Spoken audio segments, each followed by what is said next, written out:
ഇങ്ങനെ ആ ചില്ലിട്ട ആ ഭാഗത്ത് നല്ലതായിട്ട് ചോർച്ചയുണ്ട്, ചോരുന്നുണ്ട്. ശരി. ഇതിവിടെ ചോരുന്നെന്ന് അറിഞ്ഞു കഴിഞ്ഞാൽ എനിക്കൂടെ അത് ബുദ്ധിമുട്ട് വരുന്നില്ലേ? ഞാനിപ്പോൾ ഒരു വർക്ക് അവർക്ക് കൊടുക്കുക, KHDCക്ക് ഞാനൊരു വർക്ക് പിടിച്ചു കൊടുക്കുക. ഈ ന്യൂസ് ഇന്നലെ അത് കണ്ടതോടുകൂടി എൻ്റെ ക്രെഡിബിലിറ്റിയും പോകത്തില്ലേ? രേണുസുതി പബ്ലിക് പ്ലാറ്റ്ഫോമിൽ വന്ന് ഇങ്ങനെയുള്ള കാര്യങ്ങൾ പറഞ്ഞതിനെ എനിക്ക് അംഗീകരിക്കാൻ പറ്റത്തില്ല. ഞാൻ അംഗീകരിക്കത്തില്ല. പബ്ലിക് പ്ലാറ്റ്ഫോമിൽ നിന്നുകൊണ്ട് ഒരു സോഷ്യൽ മീഡിയ പ്രവർത്തകരോട് ഒരിക്കലും ഇങ്ങനെയുള്ള കാര്യങ്ങൾ ചോദിക്കുകയും പറയുകയും ചെയ്യുമ്പോൾ എന്നെപ്പോലുള്ളവർക്കും കൂടെ അതൊരു വിഷമം ഉണ്ടാക്കുന്ന കാര്യമാണ്. രേണുസുതി എന്ന് പറയുന്ന ഒരു കലാകാരിക്കോ, രേണുസുതിയുടെ ഫാദറിനോ, രേണുസുതിയുടെ മദറിനോ, രേണുസുതിയുടെ ചേച്ചിക്കോ, രേണുസുതിയുടെ ചേച്ചിയുടെ കുടുംബത്തിനോ ഞാൻ ഒരു സെന്റ് സ്ഥലവും കൊടുത്തിട്ടില്ല, കൊടുക്കുകയുമില്ല. ഈ ഒരു വീട് കൊടുത്തതിൽ എനിക്കുണ്ടായ കുറേ പ്രോബ്ലംസ് അത് എഴുതി കൊടുത്ത കാരണത്താൽ എന്നെ വളരെയധികം ഒത്തിരി സ്ഥലങ്ങളിൽ എന്നെ മനപ്രയാസപ്പെടുത്തി, എന്നെ ഒരുപാട് കരയേണ്ട അനുഭവങ്ങൾ വന്നു. കൊല്ലം സുധിയുടെ കുടുംബത്തെ മാർക്കറ്റ് ചെയ്യുന്നു എന്ന് പറഞ്ഞപ്പോൾ എൻ്റെ ഫാമിലി കൂടെ നാണക്കേട്, എൻ്റെ കുടുംബത്തിനാണ് നാണക്കേട്. ഞാനൊരു നല്ല കുടുംബത്തിലാണ് മുന്നോട്ട് വന്നേക്കുന്നത്. ഒരു 1/2 കോടിയോളം വിലയുള്ളൊരു സ്ഥലത്താണ് ഇപ്പോഴത്തെ വില അനുസരിച്ച് ആ വീട് സ്ഥലവും കൂടെ ഒരു ഏറ്റവും കുറഞ്ഞത് ഒരു 50 ലക്ഷം രൂപ തീർച്ചയായിട്ടും ലഭിക്കുന്ന, 50 ലക്ഷത്തിന് മുകളിൽ വില മതിക്കുന്ന വസ്തുവും വീടും ഉണ്ട്. ആ വീട് ചോരുന്നു എന്നുള്ള കാര്യങ്ങളൊക്കെ എനിക്ക് അതിനെപ്പറ്റി, ചോരുന്നതായിട്ട് എനിക്ക് പുതിയ വീടാണ്. പിന്നെ അവർ പലപ്പോഴും ഈ മഴ പെയ്യുന്ന സമയത്ത് ഈ വീടിൻ്റെ സൈഡിൽ ഗ്ലാസ് വെച്ചിട്ടുണ്ട്. ഇവർ ബിൽഡേഴ്സ് അത് ചെയ്തിരിക്കുന്നതിൻ്റെ റീസൺ എന്ന് പറഞ്ഞാൽ എയർ സർക്കുലേറ്റ് ചെയ്യുക എന്നുള്ളതാണ്. അവർ അത് ചെയ്തേക്കുന്നതാണ് എന്നാണ് മനസ്സിലാക്കാൻ കഴിഞ്ഞത്. അതുകൊണ്ട് ഇനി ഒരു ചാരിറ്റി ചെയ്യാൻ അവർക്ക് മടി വരുമെന്ന് അദ്ദേഹം പറഞ്ഞിട്ടുണ്ടെങ്കിൽ അദ്ദേഹത്തിൻ്റെ ഹൃദയത്തിൽ തട്ടി തന്നെ അത് പറഞ്ഞേക്കും. ഇനി ഒരാൾ റെക്കമെൻഡ് ചെയ്താലും ഞാൻ സഹായിക്കത്തില്ല. അതെന്തുകൊണ്ടാണ് ഇപ്പൊ മനസ്സിലായല്ലോ.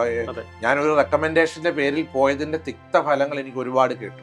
ഈ മലയാളക്കരയിൽ ആരും എന്നെ നല്ലതെന്ന് പറയണ്ട, എനിക്ക് അതിനോട് താല്പര്യമില്ല. പറഞ്ഞാലുള്ള കുഴപ്പം എന്താണെന്നറിയോ?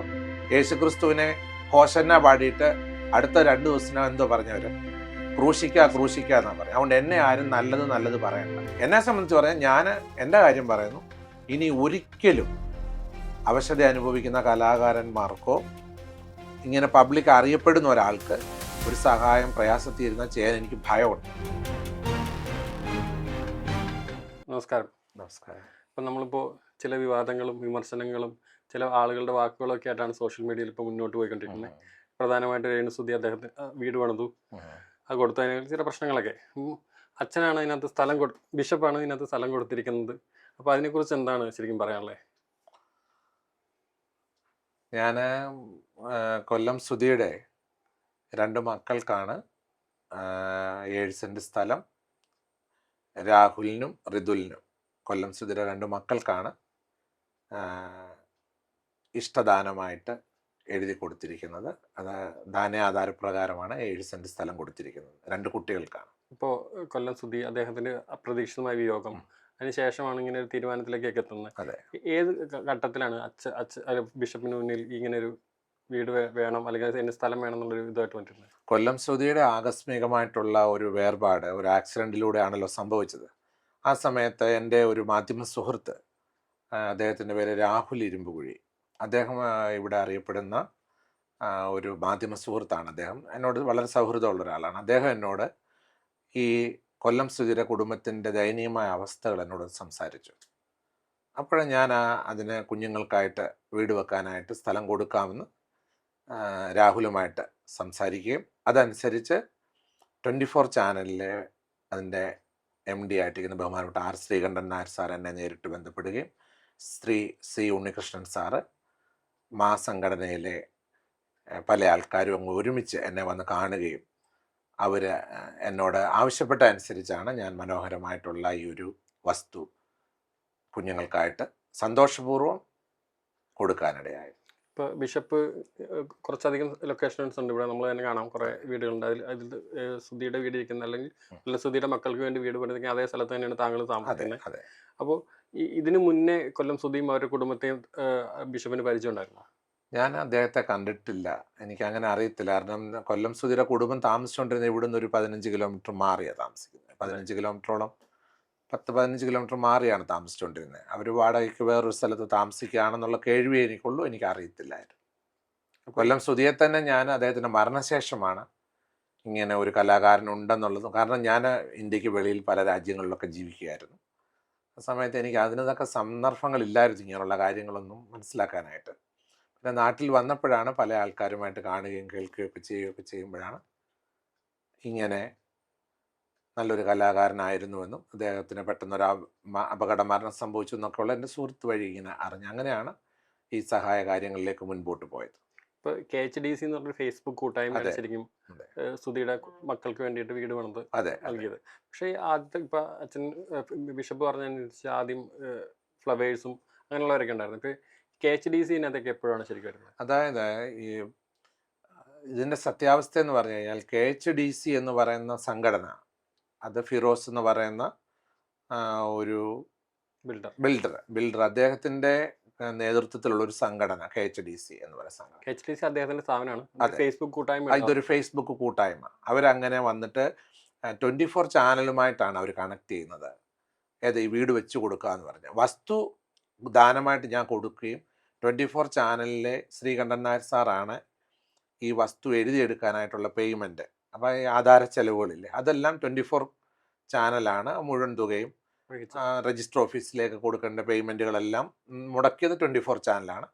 വീട് പൂർണ്ണമായി നിർമ്മിച്ച് നൽകിയത് ഈ KHDC എന്ന് പറയുന്ന സംഘടനയാണ് എന്നുള്ളതാണ് എൻ്റെ പൂർണ്ണമായ അറിവ്, എനിക്ക് ലഭിച്ചിരിക്കുന്ന അറിവ്. ഫിറോസിൻ്റെ നേതൃത്വത്തിൽ അദ്ദേഹം മുൻകൈയെടുത്ത് ഒരു ഫേസ്ബുക്ക് കൂട്ടായ്മയാണ് ഈ കൊല്ലം സുധിയുടെ മക്കൾക്ക് വീട് നിർമ്മിച്ച് നൽകിയിരിക്കുന്നത്. അങ്ങനെയാണ് എനിക്കുള്ള അറിവ്. ഈ ഫ്ലോട്ട് കുറേ ഇപ്പോൾ തന്നെ എനിക്കിവിടെ ഏക്കർ കണക്കിന് സ്ഥലമുണ്ട്. കുടുംബ സ്വത്താണത്, ഫാമിലി പ്രോപ്പർട്ടിയാണ്. അപ്പോൾ ഇതിൽ ഈ നല്ലൊരു സ്ഥലമാണ്. കാരണം എന്ന് വെച്ച് കഴിഞ്ഞാൽ റോഡ് സൈഡിൽ തന്നെയുള്ള സ്ഥലമാണ്, വലിയൊരു വില ലഭിക്കാവുന്ന ഒരു സ്ഥലമാണ്. അപ്പോൾ അതിൽ ഇങ്ങനെ ആ സ്ഥലത്ത് തന്നെ കൃത്യമായിട്ട് കൊടുക്കാം എന്നൊരു തീരുമാനത്തിലേക്ക് ബിഷപ്പ് എങ്ങനെയായിരുന്നു? അതിൻ്റെ ഒരു വലിയ കാരണം, ഞാനൊരു മിഷണറി ബിഷപ്പായിട്ടാണ് സേവനം ചെയ്യുന്നത്. അത് എന്ന് വെച്ച് കഴിഞ്ഞാൽ ബൈബിൾ അങ്ങേറ്റം ഞാൻ വിശ്വസിക്കുകയും അതനുസരിച്ച് മുന്നോട്ട് എന്നെക്കൊണ്ട് കഴിയുന്ന രീതിയിൽ മുന്നോട്ട് പോകണമെന്ന് ആഗ്രഹിക്കുന്ന ഒരു എളിയ ജീവിതം നയിക്കുന്ന ഒരാളാണ്.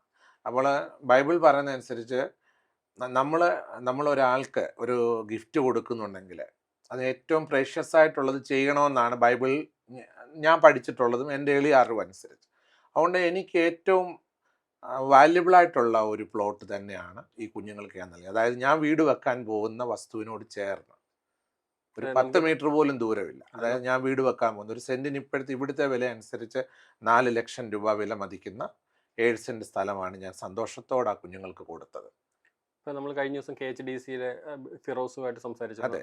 അതുപോലെ ഇപ്പോൾ ബിഷപ്പായിട്ട് സംസാരിക്കണം. അപ്പോൾ ഈ വിഷയത്തിൽ എന്ന് വെച്ച് കഴിഞ്ഞാൽ 28 ലക്ഷത്തോളം വിലയുള്ളൊരു സ്ഥലമാണ് കൊടുത്തിരിക്കുന്നത്. അതുപോലെ അവർ ഇതുവരെ പണിത് കൊടുത്തതിൽ 25 ലക്ഷം രൂപയോളം മുതൽ മുടക്കിലാണ് അവർ ആ വീട് പല രീതിയിലെന്ന് വെച്ചാൽ ഒരു വിലയാണ് പറയുന്നത്, പല സ്പോൺസേഴ്സാണ് പല രീതിയിൽ ഏകദേശം ആ വില വരുന്നൊരു വീടാണ്. അപ്പോൾ ഒരു 2 കോടിയോളം വിലയുള്ളൊരു സ്ഥലത്താണ് ഇപ്പോൾ സ്പോൺസർ. ഇപ്പോഴത്തെ വില അനുസരിച്ച് ആ വീട് സ്ഥലവും കൂടെ ഒരു ഏറ്റവും കുറഞ്ഞത് ഒരു 50 ലക്ഷം രൂപ തീർച്ചയായിട്ടും ലഭിക്കുന്ന, 50 ലക്ഷത്തിന് മുകളിൽ വില മതിക്കുന്ന വസ്തുവും വീടും ഉണ്ട്.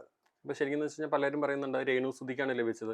ശരിക്കും ആ വീട് ശരിക്കും ഞാൻ പറഞ്ഞല്ലോ, ഇതിൻ്റെ ആധാരം രജിസ്റ്റർ ചെയ്ത് കൊടുത്തിരിക്കുന്നത് 24 ചാനലും ഞാനും കൂടെ ചേർന്ന് കൊല്ലം സുധിയുടെ 2 മക്കൾക്ക് അവരുടെ പേരിലാണ് ഈ ആധാരം രജിസ്റ്റർ ചെയ്ത് കൊടുത്തിരിക്കുന്നത്. അത് മറ്റാർക്കും അതിനകത്ത് അവകാശമില്ല. അതിനകത്ത് പൂർണ്ണ അവകാശം ആ 2 കുഞ്ഞുങ്ങൾക്കാണ്. കൊല്ലം സുധിയുടെ 2 മക്കൾക്കാണ് പൂർണ്ണ അവകാശം. അതിൻ്റെ ക്രയവിക്രയങ്ങൾ 15 വർഷത്തേക്ക് ഈ വസ്തു വിൽക്കുവാനായിട്ട്, ആ ഇളയ കുട്ടി മൈനറാണ്, ആ കുട്ടി മേജർ ആകുന്നിടം വരെ അത് വിൽക്കുവാനായിട്ട് അധികാരമില്ല. മനസ്സിലാവുന്നുണ്ട്? ആ കുഞ്ഞിൻ്റെ അപ്പൻ മരിച്ചു പോയതുകൊണ്ട് ആ കുഞ്ഞ് മേജർ ആകുന്നിടം വരെ അത് ക്രയവിക്രയം ചെയ്യാൻ പാടില്ല എന്നുള്ള ഒരു ക്ലോസിലാണ്. കാരണം ആ കുഞ്ഞിപ്പോൾ ഒരു 5 വയസ്സല്ലേ ആയിട്ടുള്ളൂ. അപ്പോൾ അതിനൊരു 20 വയസ്സെങ്കിലും ആകുന്നിടം വരെ അത് വിൽക്കാൻ പാടില്ല എന്നുള്ള ഒരു ക്ലോസ്. ആ കുഞ്ഞൊരു മച്യൂരിറ്റി ആയി കഴിഞ്ഞിട്ട് അവർക്ക് അത് വിൽക്കുകയോ എന്ത് വേണമെങ്കിലും ചെയ്യാം, അതിന് തടസ്സമില്ല. അതുവരെ ആ കുഞ്ഞിൻ്റെ സംരക്ഷണം ഞാൻ ആഗ്രഹിക്കുന്ന നമ്മളൊരു കാര്യം ചെയ്യും. ഞാൻ മാത്രമല്ല, 24 ചാനലിലെ ഇപ്പോൾ 24 ചാനലുകാരാണ് ഈ കുഞ്ഞുങ്ങളുടെ പഠനം സ്പോൺസർ ചെയ്ത് പഠിപ്പിക്കുന്നതെന്നാണ് ഞാൻ അറിഞ്ഞത്. ബഹുമാനപ്പെട്ട ആർ ശ്രീകണ്ഠൻ നായർ സാറും അതുപോലെ തന്നെ ഗോകുലം ഗോപാലൻ എന്ന് പറയുന്ന ഒരു വലിയ ബിസിനസ് ചെയ്യുന്ന ഒരു ആളെ പറ്റിയൊക്കെ ഞാൻ പറഞ്ഞു കേട്ടു. അവരൊക്കെയാണ് ഈ കുഞ്ഞുങ്ങളുടെ എഡ്യൂക്കേഷനൊക്കെ നോക്കി നടത്തുന്നത്. എന്നെക്കൊണ്ട് കഴിയുന്നത് ഞാനും ചെയ്തു. അപ്പോൾ അതുകൊണ്ട് അവരുടെ ഒരു ഭാവി നല്ല രീതിയിൽ വരണമെന്നുള്ള ആഗ്രഹമാണ് ഞാൻ ഈ കാര്യങ്ങളിൽ ഹെൽപ്പ് ചെയ്യാൻ തക്കൊണ്ടിടയായത്. ഇപ്പൊ കൊല്ലം സുധിയുടെ 2 മക്കൾക്ക് വേണ്ടിയിട്ടാണ് ബിഷപ്പാണെങ്കിൽ ഇതിന് സ്ഥലം നൽകുകയും അതെ. KHDC എന്ന ഫേസ്ബുക്ക് കൂട്ടായ്മ അതിനകത്തൊരു വീട് പണിത് നൽകുകയും ആ. അപ്പോൾ ബാക്കിയുള്ള കാര്യങ്ങൾ കിണറടക്കമുള്ള സാധനങ്ങൾ ഫ്ലവേഴ്സ് ചെയ്യുകയും പിന്നെ പലരും അതിനകത്ത് സഹായങ്ങളൊക്കെ നൽകിയത്. പക്ഷേ ഇപ്പോൾ വീട് പണിതൊരു 1 വർഷം ആകുന്നതിന് മുന്നേ ആ വീടിനെ ചുറ്റിയുള്ള ഭയങ്കരമായിട്ടുള്ള വിവാദങ്ങൾ സോഷ്യൽ മീഡിയയിലൊക്കെ വന്നിരിക്കുകയാണ്. അപ്പോൾ അതിനകത്ത് രേണുസുധി അടക്കം ബിഷപ്പ് കണ്ടിരിക്കാം, രേണുസുധി അടക്കം പറഞ്ഞിരിക്കുന്ന വീടിന് ചോർച്ചയാണ് എന്നുള്ള രീതിയിലുള്ള ആരോപണങ്ങളൊക്കെ ഉന്നയിച്ചിട്ടുണ്ട്. ഏതെങ്കിലും രീതിയിൽ അതിനെക്കുറിച്ച് എന്തെങ്കിലും അറിയാമോ? അതായത് ഈ ഇവർ നല്ല മനോഹരമായ ഒരു വീട് അവിടെ പണിത് കൊടുത്തേക്കുന്നത്. കാഴ്ചയിൽ വളരെ ബ്യൂട്ടിഫുൾ ആയിട്ടുള്ളൊരു ഭവനമാണ്. കാരണം ആ വീടിൻ്റെ ആശീർവാദ കർമ്മങ്ങൾക്കായിട്ട് ഈ രേണുസുധിയുടെ പിതാവ് എന്നെ ഔദ്യോഗികമായിട്ട് ക്ഷണിച്ചു. ഞാൻ അവിടെ പോയി ആ വീട് വെഞ്ചരിച്ചു കൊടുത്തു. അങ്ങനെ ആ വീട് ബ്ലെസ് ചെയ്തു. അവരവിടെ സന്തോഷമായിട്ട് ഈ കൊല്ലം സുധിയുടെ ഇളയ കുട്ടിയും രേണുസുധിയുടെ മാതാപിതാക്കളും അവിടെ സകുടുംബം അവർ സന്തോഷമായിട്ട് താമസിക്കുന്നതായിട്ടാണ് എനിക്ക് മനസ്സിലാക്കാൻ കഴിയുന്നത്. പക്ഷേ ആ വീട് ചോരുന്നു എന്നുള്ള കാര്യങ്ങളൊക്കെ എനിക്ക് അതിനെപ്പറ്റി ചോരുന്നതായിട്ട് എനിക്ക് പുതിയ വീടാണ്. പിന്നെ അവർ പലപ്പോഴും ഈ മഴ പെയ്യുന്ന സമയത്ത് ഈ വീടിൻ്റെ സൈഡിൽ ഗ്ലാസ് വെച്ചിട്ടുണ്ട് എയർ സർക്കുലേഷൻ ചെയ്യാനായിട്ടും. എന്ന് വെച്ചാൽ വീടിനൊരു കൂര പോലെ ആണ് ചെയ്തിരിക്കുന്നത്. പോയി കാണുവാണെങ്കിൽ മനസ്സിലാകും. വളരെ മനോഹരമായ രീതിയിൽ അത് പണിത് കൊടുത്തിരിക്കുന്നത്. അപ്പോൾ ഈ മഴ പെയ്യുന്ന സമയത്ത് ഞങ്ങളുടെ ഇവിടെ പറയും ശീതലടിക്കുക അല്ലെങ്കിൽ ചാറ്റിലടിക്കുക എന്നൊക്കെ പറയും. അപ്പോൾ അങ്ങനെ മഴ പെയ്യുമ്പോൾ അവരുടെ ആ നല്ല ശക്തമായ കാറ്റിലും മഴ വരുന്ന സമയത്ത് അവിടേക്ക് വെള്ളം മഴ ലീക്ക് ചെയ്യാൻ സാധ്യത ഉണ്ടാകും. അത് ഒരു ഗ്ലാസ്സോ മറ്റ് കാര്യങ്ങളോ വെച്ച് അത് കവർ ചെയ്ത് സീൽ ചെയ്ത് കഴിഞ്ഞാൽ ഒരു കാരണവശാലും അതിനകത്ത്, കാരണം ഇവർ ബിൽഡേഴ്സ് അത് ചെയ്തിരിക്കുന്നതിൻ്റെ റീസൺ എന്ന് പറഞ്ഞാൽ എയർ സർക്കുലേറ്റ് ചെയ്യുക എന്നുള്ളതാണ്. അവർ അത് ചെയ്തേക്കുന്നതാണ് എന്നാണ് മനസ്സിലാക്കാൻ കഴിഞ്ഞേക്കുന്നത്. പക്ഷെ അവിടെ ചോർച്ച വരാൻ സാധ്യത എന്ന് പറഞ്ഞ എൻ്റെ അറിവിൽ അവിടെ ഒരു ഗ്ലാസ് അല്ലെങ്കിൽ എന്തെങ്കിലും ഒരു ആ രീതിയിലുള്ള കാര്യങ്ങൾ വെച്ച് കവർ ചെയ്താൽ പ്രകാശവും ലഭിക്കും, വെള്ളം ഒരിക്കലും അവിടോട്ട് ഇറങ്ങത്തില്ല. അത്രയേ ഉള്ളെന്നുള്ളതാണ് എൻ്റെ എളിയ അറിവ്. ഇനിയും നിങ്ങളെപ്പോലുള്ള ആൾക്കാരത് നേരിട്ട് പോയി കാണുകയും അവരുടെ പ്രയാസങ്ങൾ എന്താണെന്ന് മനസ്സിലാക്കുകയും ചെയ്യട്ടെന്നുള്ളതാണ് എൻ്റെ ചിന്ത. ആ വിഷയത്തിൽ ചോർച്ച എന്ന് പറഞ്ഞപ്പോൾ നമ്മളൊരു ബിൽഡിംഗ് പണിയുക, ആ ബിൽഡിങ്ങിന് മുകളിൽ കോൺക്രീറ്റ് ചെയ്യുമ്പോൾ അതിനകത്ത് ഏതെങ്കിലും ഹോൾ വരിക, പനിച്ച് വെള്ളം ഇറങ്ങി, അതിനാണ് ചോർച്ച എന്ന് പറയുന്നത്. അങ്ങനെ ഞാൻ അവരുടെ വീട് സന്ദർശിക്കാറില്ല. ഞാൻ ഒരു വട്ടമേ ആ വീട്ടിൽ പോയിട്ടുള്ളൂ. പിന്നെ അങ്ങനെ പഴക്കം വരാൻ സാധ്യതയില്ല. അവിടെ ഇപ്പോൾ 1 വർഷമേ ആകുന്നുള്ളൂ. ഈ ഓഗസ്റ്റ് ആകുമ്പോൾ 1 ഇയറല്ലേ ആകുന്നുള്ളൂ. അങ്ങനെ ചോർച്ച ഉണ്ടായി ഇറങ്ങുന്നുണ്ടോ എന്നുള്ള വിവരം പോയി കണ്ടെങ്കിലേ മനസ്സിലാക്കാൻ കഴിയത്തുള്ളൂ. തീർച്ചയായിട്ടും അത് അങ്ങനെ ഉണ്ടെങ്കിൽ അത് അന്വേഷിക്കേണ്ടതായിട്ടിരിക്കുന്നു. അങ്ങനെ ഉണ്ടെങ്കിൽ എനിക്കറിയത്തില്ല. എൻ്റെ അറിവിൽ അങ്ങനെ ഒരു ചോരാൻ സാധ്യതയില്ല. കാരണം നല്ല രീതിയിലാണ് അവർ ആ വീട് പണിതെന്നുള്ളതാണ് എനിക്ക് ഫിറോസിൻ്റെ ഗ്രൂപ്പിൽപ്പെട്ട ആൾക്കാർ എന്നോട് അന്ന് ഇവിടെ വന്ന് പണി നടക്കുന്ന സമയത്ത് ഇവിടെ വരികയും കാണുകയൊക്കെ ചെയ്യുമായിരുന്നു. വളരെ അത്ര ഒരു മോശമായ രീതിയിൽ അവർ ചെയ്യത്തില്ലെന്ന് എനിക്ക് 100% എനിക്ക് ഉറപ്പുണ്ട്. കാരണം അവർ നല്ലൊരു കമ്പനിയാണല്ലോ ഈ KHDC എന്ന് പറയുന്ന സംഘടനയും അവരുടെ ആൾക്കാരും ഒക്കെ. പ്രത്യേകിച്ച് അവിടെ കൊടുത്തിരിക്കുന്ന ഫർണിച്ചറുകൾ ഇതൊക്കെ എന്നെ വളരെ ചിന്തിപ്പിച്ചൊരു കാര്യമാണ്. ഏറ്റവും മനോഹരമായ രീതിയിൽ ആ വീട് ഫർണിഷ് ചെയ്ത് കൊടുത്തു. ഞാനന്നവിടെ എൻ്റെ ആ ശുശ്രൂഷ സമയത്ത് എനിക്ക് കിട്ടിയ മെസ്സേജ് പറയാൻ തന്ന സമയത്ത് ഞാനത് പറഞ്ഞു. കാരണം ഞാൻ പല വീടുകൾ ബ്ലെസ് ചെയ്യാൻ പോകാറുണ്ട്. അപ്പം എല്ലാം തന്നെ ഒരു കൂട്ടായ്മ, ഒരു ഫേസ്ബുക്ക് KHDC എന്ന് പറയുന്നൊരു ഫേസ്ബുക്ക് കൂട്ടായ്മയിലൂടെ അത് ചെയ്തു കൊടുത്ത കണ്ടപ്പോൾ എൻ്റെ മനസ്സിൽ വളരെ സന്തോഷമാണ് തോന്നിയത് ശരിക്കും പറഞ്ഞു കഴിഞ്ഞാൽ. ഇപ്പോൾ രേണുസുധി കഴിഞ്ഞ ദിവസം നടത്തിയൊരു പരാമർശം ഞാൻ വീഡിയോ കാണിക്കാം. അതിപ്പോൾ സോഷ്യൽ മീഡിയയിൽ ഭയങ്കരമായിട്ട് വൈറലാകുന്നുണ്ട്. ഇതാണ് സംഭവം. കാണിച്ചു. ചോരുന്നുണ്ട്. അത് ഇങ്ങനെ ആ ചില്ലിട്ട ആ ഭാഗത്ത് നല്ലതായിട്ട് ചോർച്ചയുണ്ട്. മഴ പെയ്യുമ്പോൾ നന്നായിട്ട് ചോരുന്നുണ്ട്. എനിക്ക് അതിനെ പറ്റി ഡീറ്റെയിൽ അറിയത്തില്ലല്ലോ. ചോരുന്നുണ്ട്. അപ്പൊ ഇത്തരത്തിലാണ് ബിൽഡേഴ്സിനെ കുറിച്ചിട്ടുള്ള ഒരു ആരോപണം ഉണ്ടായത്. അപ്പൊ അച്ഛനത് കണ്ടിരുന്നു നേരത്തെ? ഇല്ല, ഇപ്പം ഇങ്ങനെ പറഞ്ഞു കേട്ടായിരുന്നു. ഇപ്പോഴാണ് ഞാനിത് കാണുന്നത്. ഇങ്ങനെ പറഞ്ഞു കേട്ടു, ഇങ്ങനെ പുള്ളിക്കാരത്തി പറഞ്ഞു, ഇപ്പം കാണിച്ചപ്പോഴാണ് ഞാനത് കണ്ടത്. ഇത്ര ചോരുന്നു എന്നുള്ളൊരു ആരോപണം കണ്ടപ്പം വളരെ വിഷമമാണ് തോന്നി അത് കേട്ടപ്പം. അങ്ങനെ അത് കണ്ടപ്പോഴും കൂടെ പറഞ്ഞു കേട്ടു, പക്ഷെ ഇപ്പം അത് കണ്ടപ്പം വളരെ വിഷമമാണ് തോന്നിയത്. ഇപ്പോൾ എന്ന് വെച്ച് കഴിഞ്ഞാൽ രേണുസുധി എന്ന വിധവ, അതെ, അവരുടെ 2 മക്കള്, ഇപ്പോൾ ഒരാൾ പൂർണ്ണമായിട്ടും ഓപ്പണാണ്, ഒരാൾ ഭാഗികമായി ഓപ്പണാണ്. അതെ, അങ്ങനെയുള്ള ഒരു കുടുംബത്തിന് വേണ്ടിയിട്ടാണ് ശരിക്കും നിങ്ങളെല്ലാം കൂട്ടായ്മ ഒത്തുകൂടി. അതെ, രേണുസുധി എന്ന് വെച്ചാൽ പുള്ളിക്കാരത്തിന്റെ ലൈഫ് പൂർണ്ണമായി മാറി ഡിഫറെന്റ് ആയിട്ടുള്ള ഒരു ഇതിൽ കൂടിയാണ് പോയിക്കൊണ്ടിരിക്കുന്നത്. അപ്പൊ അതൊക്കെ ആ രീതിയിലും താങ്കൾക്ക് ഏതെങ്കിലും രീതിയിൽ വിമർശനങ്ങൾ നേരിടേണ്ടി വന്നിട്ടുണ്ട്? അങ്ങനെ എന്നോട് ആരും പറയാറില്ല. കാരണം അവരൊരു സ്ത്രീയാണല്ലോ. അവരെ പറ്റി സംബന്ധിക്കുന്ന കാര്യങ്ങൾ എന്നോട് അങ്ങനെ സംസാരിക്കത്തില്ല ആരും. കാരണം അവര് അതേസമയം സുധിയുടെ കാര്യങ്ങളാണ് എന്നോട് പറയാം. അപ്പം അവരൊരു കലാകാരിയായിട്ട് ഇങ്ങനെ അവർ പുറത്തു പോകുന്നു, അവരിവിടെ ഇല്ല, സ്ഥലത്തില്ല, അവരിവിടെ എപ്പോഴും തന്നെ യാത്രയിലായിരിക്കും. അവർക്ക് ഒരുപാട് ജോലി ഉണ്ടെന്നാണ് ഞാൻ അറിഞ്ഞത്. അവർ ഈ അഭിനയ രംഗങ്ങളിൽ ഒത്തിരി ജോലി ചെയ്തുകൊണ്ടിരിക്കുന്ന ഒരു സ്ത്രീയാണെന്നാണ് ഞാൻ കേട്ടറിയുന്നത്. ഒരു യാത്രയിലാണ് അവർ പല സ്ഥലങ്ങളിൽ, ഒരു സ്ഥലത്തു നിന്ന് അടുത്ത സ്ഥലം, ഇപ്പം ലൊക്കേഷനിൽ അടുത്ത ലൊക്കേഷനിലേക്ക് ഇങ്ങനെ പോകുന്നതായിട്ടാണ് ഞാൻ കേട്ടറിഞ്ഞിരിക്കുന്നത്. അതുകൊണ്ട് എനിക്ക് അവരെ പറ്റി നമുക്ക് ഒരു വലിയ ധാരണ ഞാൻ ചോദിക്കാറില്ല ഒരിക്കലും. കാരണം ഒരു ആൺകുട്ടികളെ പറ്റി ഒരു ആണെങ്കിൽ നമുക്ക് ചോദിച്ചാൽ നമ്മളെ ആരും തെറ്റിദ്ധരിക്കത്തില്ല. ഇതിപ്പോൾ ഒരു കലാകാരിയെ പറ്റി ഞാൻ അന്വേഷിക്കുന്നത് കേൾക്കുന്നവരേക്കും ബിഷപ്പിന് എന്താണ് അത് അന്വേഷിക്കേണ്ട ആവശ്യമുണ്ട്. ഞാൻ അത് ചോദിക്കാറുമില്ല, എന്നോട് ആരും അതിനെപ്പറ്റി പറയാറുമില്ല. അല്ല, നമ്മൾ അങ്ങനെയല്ല ചോദിക്കുന്നത്. ഇപ്പോൾ എന്തോ ഇത് നമ്മൾ ഈ എന്താ പറയുക, കൊല്ലം സുധിയുടെ വൈഫ് എന്നുള്ള രീതിയിലാണ്, അല്ലെങ്കിൽ അവർ വിധവയായി, ആ അവർക്ക് വാടക വീട്ടിലാണ് താമസിച്ചിരുന്നത്. അതെ. അതിൽ നിന്ന് മാറ്റങ്ങൾ വന്ന് ഇപ്പോൾ ഒരു ലക്ഷറിയസ് ജീവിതത്തിലേക്ക് പോയിക്കൊണ്ടിരിക്കുകയാണ്. ഓഹോ. അപ്പോൾ ആ ജീവിതത്തിലേക്ക് മാറ്റങ്ങൾ വരുമ്പോൾ അത്തരത്തിലുള്ള ആൾക്കല്ലായിരുന്നു നമ്മുടെ ഒരു സഹായം നൽകേണ്ടത്. ഒരിക്കലും അവർക്ക് അങ്ങനെ ഒരു ലേഡിക്കായിട്ട് ഞാൻ കൊടുത്തിട്ടില്ല. രേണു സുധി എന്ന് പറയുന്ന ഇത് നിങ്ങൾ വ്യക്തമായിട്ട് നിങ്ങളിത് കൊടുക്കണം. അതെ. രേണു സുധി എന്ന് പറയുന്ന ഒരു കലാകാരിക്കോ, രേണു സുധിയുടെ ഫാദറിനോ, രേണു സുധിയുടെ മദറിനോ, രേണു സുധിയുടെ ചേച്ചിക്കോ, രേണു സുധിയുടെ ചേച്ചിയുടെ കുടുംബത്തിനോ ഞാൻ ഒരു സെന്റ് സ്ഥലവും കൊടുത്തിട്ടില്ല, കൊടുക്കുകയുമില്ല. രേണു സുധിയുടെ ഫാമിലിക്ക് ഞാൻ കൊടുത്തിട്ടില്ല, കൊടുക്കുകയുമില്ല. ഇഷ്ടദാനമായി കൊടുക്കില്ല. ഒരിക്കലും അങ്ങനെ കൊടുക്കേണ്ട ആവശ്യമില്ല. കാരണം അവർ ആരോഗ്യമുള്ളവരാണ്, കഴിവുള്ളവരാണ്. ഞാൻ കൊടുത്തത്, ഞാൻ എൻ്റെ ചെറുപ്പം മുതൽ ഞാൻ ഓർഫൻസിനെ അങ്ങേയറ്റം സ്നേഹിക്കുന്ന ആളാണ്. അനാഥത്വം എന്താണെന്ന് മനസ്സിലാക്കി ജീവിക്കുന്ന ഒരാളാണ് ഞാൻ. എന്താണ് അനാഥത്വം അത് മനസ്സിലാക്കി ജീവിക്കുന്ന ഒരു വ്യക്തിയാണ് ഞാൻ. അതുകൊണ്ട് ആ കുഞ്ഞുങ്ങളുടെ അനാഥത്വത്തെ മനസ്സിലാക്കി കുഞ്ഞുങ്ങൾക്കാണ് ഞാൻ കൊടുത്തത്. ഒരിക്കലും രേണു സുധി എന്ന് പറയുന്ന ഒരു കലാകാരിക്കോ, അവരുടെ കുടുംബത്തിനോ, പേരൻസിനോ, സിസ്റ്റർ ഫാമിലിക്കോ ഒന്നും ഞാൻ കൊടുത്തിട്ടുമില്ല, ഇനിയോട്ട് കൊടുക്കത്തുമില്ല. അവരെന്നോട് ചോദിച്ചിട്ടുമില്ല. അതുകൂടെ പറയാം, അവരെന്നോട് ഒരിക്കലും ഒരു സഹായം ഇതുവരെ ചോദിച്ചിട്ടില്ല, ഞാൻ ഒട്ട് കൊടുക്കാൻ ആഗ്രഹിക്കുന്നില്ല. കുഞ്ഞുങ്ങളുടെ കാര്യം നമ്മൾ തീർത്തും മനസ്സോടെ, സ്വമനസ്സാലെ, പൂർണ്ണ സമ്മതത്തോടെ, വളരെ സന്തോഷത്തോടെ ഞാൻ ചെയ്തതാണ്. അതിൽ ഞാൻ ദൈവത്തിന് നന്ദി പറയുന്നുണ്ട്. എന്നെ കൊണ്ട് അത്രയും ചെയ്യാൻ പറ്റിയതിൽ ദൈവത്തിന് നന്ദി പറയും.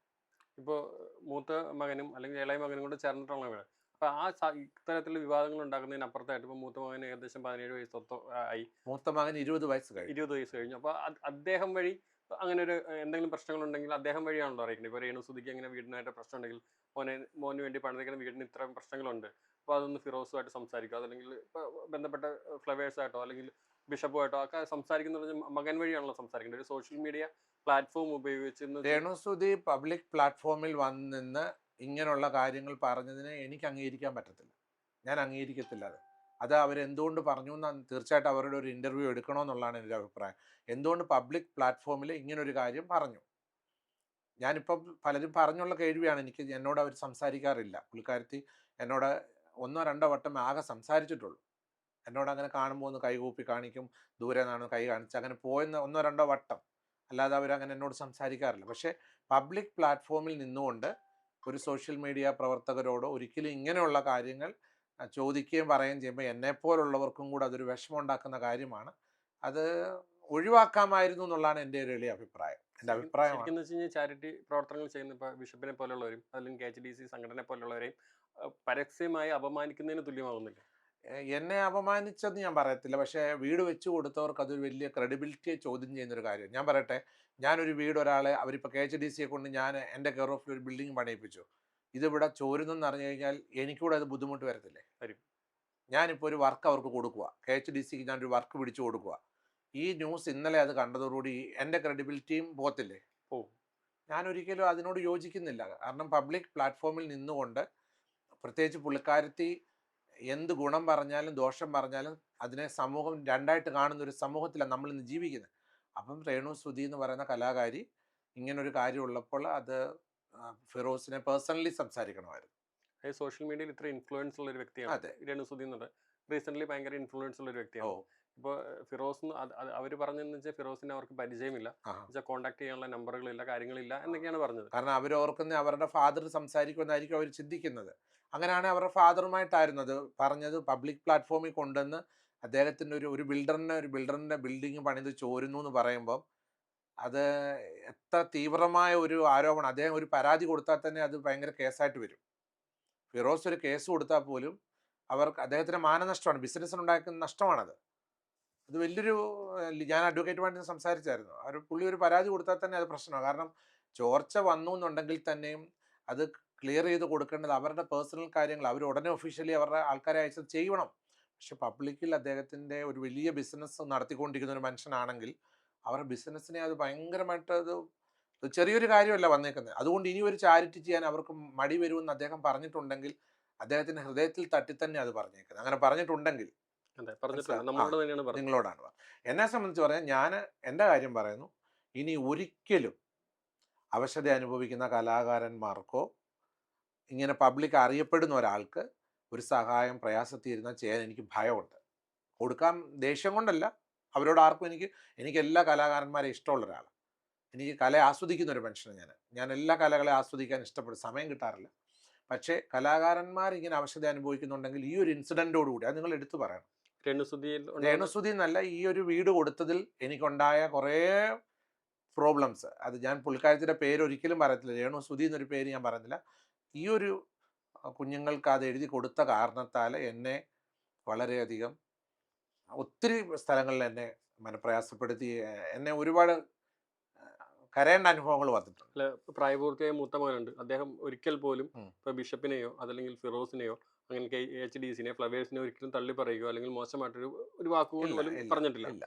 അപ്പോൾ അദ്ദേഹത്തിന് പ്രശ്നമില്ല. പക്ഷെ അദ്ദേഹത്തിന്റെ അതായത് ഇപ്പം രേണുസുതിക്ക് ഇങ്ങനെയുള്ള പ്രശ്നങ്ങൾ പരസ്യമായിട്ട് രേണുസുതി എന്നെ പേഴ്സണലി ഒന്നും പറഞ്ഞിട്ടില്ല, ഇന്ന് വരെ അങ്ങനെ ഞാൻ അറിഞ്ഞിട്ടില്ല. ഇപ്പൊ ഈ നിമിഷം വരെ പറഞ്ഞില്ല. അങ്ങനെയല്ല, ഇപ്പൊ ഒരു വ്ളോഗർ അങ്ങനെ ചോദിക്കുമ്പോൾ കൃത്യമായിട്ട് തിരുത്തി കൊടുക്കേണ്ട ഒരു ഉത്തരവാദിത്വം അത് എന്തുകൊണ്ടാണെന്ന് ഞാൻ എന്താണ് ഇപ്പൊ പറയേണ്ടത്. അത് ഇപ്പൊ എന്നോടൊരു കാര്യം അവരെ പറ്റി ചോദിച്ചാൽ ഞാൻ ഒറ്റ ആൻസറേ ഉള്ളൂ. എനിക്ക് അങ്ങനെ അല്ലെന്ന് പറഞ്ഞാൽ അങ്ങനെ അല്ല. നമ്മൾ തീർത്ത് പറയേണ്ടടുത്ത് തീർത്ത് പറയണം, അല്ലേ?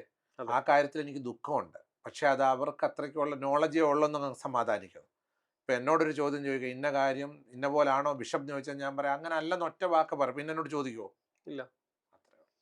വീണ്ടും ചോദിച്ചാൽ പറയും അതിന് ഉത്തരം ഞാൻ പറഞ്ഞല്ലോ എന്ന് പറയും. പക്ഷേ പുള്ളിക്കാരത്തിക്ക് അത്രയ്ക്കുള്ള ഒരു അതിനെപ്പറ്റിയുള്ള അതിൻ്റെ ആ ഒരു എന്താണ് എനിക്ക് പറയേണ്ടതെന്ന് എനിക്ക് കിട്ടുന്നില്ല. കാരണം പുള്ളിക്കാരത്തിക്ക് ചിന്തിച്ചത് അതിനെ അത്ര ഗൗരവമാക്കിയില്ല. പക്ഷെ അത് വളരെ ഞാൻ അവരെ വെച്ച് ആ കൊല്ലം സുധിയുടെ കുടുംബത്തെ മാർക്കറ്റ് ചെയ്യുന്നു എന്ന് പറഞ്ഞപ്പോൾ എൻ്റെ ഫാമിലിക്ക് കൂടെ നാണക്കേട് വന്നു.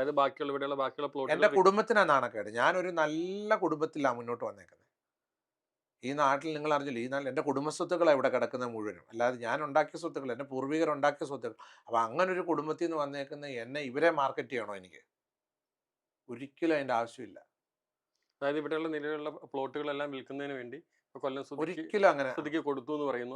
അത് മാർക്കറ്റ് ചെയ്യാൻ ഉപയോഗിച്ചു എന്ന് പറഞ്ഞു. ഞാനിപ്പോൾ വീണ്ടും ഒരു കാര്യം കൂടെ തറപ്പിച്ച് പറയാം. കൊല്ലം സുധിക്ക് മക്കൾക്ക് വസ്തു എഴുതി കൊടുത്തതിന് ശേഷം 1 സെന്റ് ഭൂമി വേറൊരാൾക്ക് ഞാൻ കൊടുത്തിട്ടില്ല.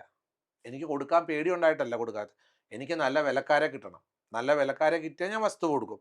അല്ലാതെ നല്ല വിലയില്ലാതെ ചുമ്മാ കൊടുക്കാൻ പറ്റുമോ? ഇല്ല. ഞാൻ എൻ്റെ വസ്തു വിൽക്കണമെങ്കിൽ എൻ്റെ വസ്തുവിന് നല്ല വില കിട്ടണം. കിട്ടുവാണെങ്കിൽ കൊടുക്കും, ഇല്ലെങ്കിൽ എനിക്ക് കൊടുക്കണം നിർബന്ധമില്ലാത്ത ആളാണ്. പക്ഷെ ഇവരുടെ പേര് പറഞ്ഞുകൊണ്ട് ഞാൻ വലിയ ഈ വസ്തുക്കൾ ഇങ്ങനെ കൊടുത്തു എന്നൊക്കെ എന്നെ പറ്റി പറഞ്ഞപ്പോൾ അതെനിക്ക് വളരെ ദുഃഖം ഉണ്ടാക്കിയ കാര്യം. ഇങ്ങനെ ഒരു ബിഷപ്പിന് ഇങ്ങനെ ഒരു അനുഭവം ഉണ്ടായതുകൊണ്ട് മറ്റൊരു കാര്യങ്ങൾ ചോദിക്കുകയാണ്. തന്നെ അടുത്ത ദിവസങ്ങളിൽ ഒരു വിമർശനമായിട്ട് വരാം, അതുകൊണ്ട് മുൻകൂട്ടി ചോദിക്കുന്നത്. ഇപ്പോൾ കൊല്ലം സുധിയുടെ മക്കൾക്ക് വേണ്ടിയിട്ട് ഒരു വീട് കൊടുത്തു, അല്ലെങ്കിൽ ഒരു സ്ഥലം കൊടുത്തു.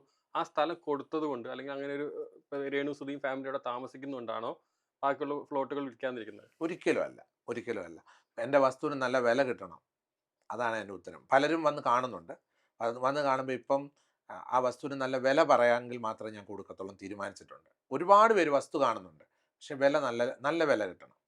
നല്ല വില എന്ന് വെച്ചാൽ ഞാൻ ഉദ്ദേശിച്ചത് ഈ നാട്ടിൽ കിട്ടേണ്ട ഒരു വില ഉണ്ടല്ലോ, ഒരു മാന്യമായ വില, അതെനിക്ക് ലഭിച്ചാൽ കൊടുക്കും. ഇല്ലെങ്കിൽ കാരണം ഞാൻ ഈ വസ്തുവിനെ പറ്റി ഉയർത്തി പറയാൻ ആഗ്രഹിക്കുന്നില്ല. എൻ്റെ എല്ലാ വസ്തുവിനകത്ത് റോഡ് ടാർ ചെയ്തിട്ടുണ്ട്. പേഴ്സണലായിട്ട് നമ്മൾ റോഡ് ടാർ ചെയ്തിട്ടുണ്ട്, ഇലക്ട്രിസിറ്റി എടുത്തിട്ടുണ്ട്. അതെല്ലാം നമ്മൾ തന്നെ എടുത്തേക്കുക. ഇതിനകത്ത് ഞാൻ വൻ തുക ഇൻവെസ്റ്റ് ചെയ്തിട്ട് ഞാൻ ചെറിയ വിലയ്ക്ക് കൊടുക്കാൻ തക്കമുള്ള മാനസിക വിഭ്രാന്തിയോ അങ്ങനത്തെ രോഗങ്ങളൊന്നും എനിക്കില്ല. ശരിക്കും ഇതിൽ നിന്ന് പണവും ചാരിറ്റി പ്രവർത്തനങ്ങൾക്ക് വേണ്ടിയാണ് മൊത്തം എനിക്ക് കിട്ടുന്ന. ഞാൻ ഒറ്റയ്ക്ക് ജീവിച്ച് മരിക്കാൻ ആഗ്രഹിക്കുന്ന ആളാണ്, സിംഗിളായി ജീവിച്ച് മരിക്കാൻ ഇഷ്ടപ്പെടുന്ന ഒരാളാണ്. എനിക്ക് ഒരിക്കലും എൻ്റെ പേഴ്സണലായിട്ടുള്ള സ്വത്തുക്കൾ അർഹതപ്പെട്ട നിർധനരുടെ കരങ്ങളിൽ എത്തി ലോകത്തിൽ നിന്ന് കടന്നു പോകണമെന്ന് ആഗ്രഹിക്കുന്ന ഒരു വ്യക്തി. അർഹതപ്പെട്ട നിർധനർ, ആ വാക്ക് തന്നെയാണ് എനിക്ക് പറയാറുള്ളത്.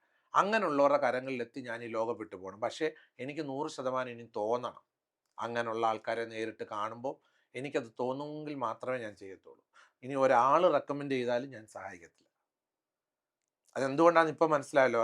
അതെ. ഞാനൊരു റെക്കമെൻഡേഷൻ്റെ പേരിൽ പോയതിൻ്റെ തിക്തഫലങ്ങൾ എനിക്ക് ഒരുപാട് കേട്ടു. എനിക്ക് പൂർണ്ണമായിട്ട് തോന്നണം ഇന്ന കാര്യം ചെയ്താൽ അത് നല്ല അനുഗ്രഹമാണ്, നമുക്കതുകൊണ്ടൊരു പുണ്യം, നമ്മൾ മരിച്ചു കഴിയുമ്പോൾ ഒരു പുണ്യം കിട്ടുമെന്ന് വിശ്വസിക്കുന്ന ആൾക്കാരല്ലേ. നമ്മൾ ഈ ലോകം വിട്ടു പോയി കഴിയുമ്പോൾ നമുക്കൊരു മോക്ഷമുണ്ടല്ലേ. അതെ. അപ്പോൾ അതുകൊണ്ട് ഞാനൊരു നന്മ ചെയ്യുന്നത്, എനിക്ക് ഈ ഭൂമിയിൽ ആരുടെയും നന്മ എന്നെപ്പറ്റി ഈ ഭൂമിയിലുള്ള ഒരാളും പറയണ്ട, ഓ ബിഷപ്പ് നല്ല ആളെ, എനിക്കത് പറയണ്ട. എന്നെപ്പറ്റി ഒരു മനുഷ്യർ പോലും നല്ലതെന്ന് പറയണ്ട. എനിക്കതിനോട് താല്പര്യമേ ഇല്ല. അത് നിങ്ങൾ കൊടുക്കണം പ്രത്യേകം.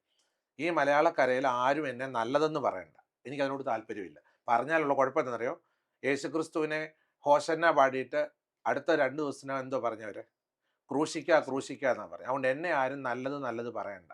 എനിക്ക് നിങ്ങളുടെ നല്ല സർട്ടിഫിക്കറ്റുകൾ ആവശ്യമില്ല. എനിക്ക് എൻ്റെ ഹൃദയത്തോടും എൻ്റെ മനസ്സാക്ഷിയോടും മാത്രമേ ഉള്ളൂ. ഇനി അങ്ങനെ എൻ്റെ മനസ്സാക്ഷിക്ക് തോന്നുന്ന പാവങ്ങളെ കാണുമ്പോൾ തീർച്ചയായിട്ടും ഞാൻ അവർക്ക് ഹെൽപ്പ് ചെയ്യും.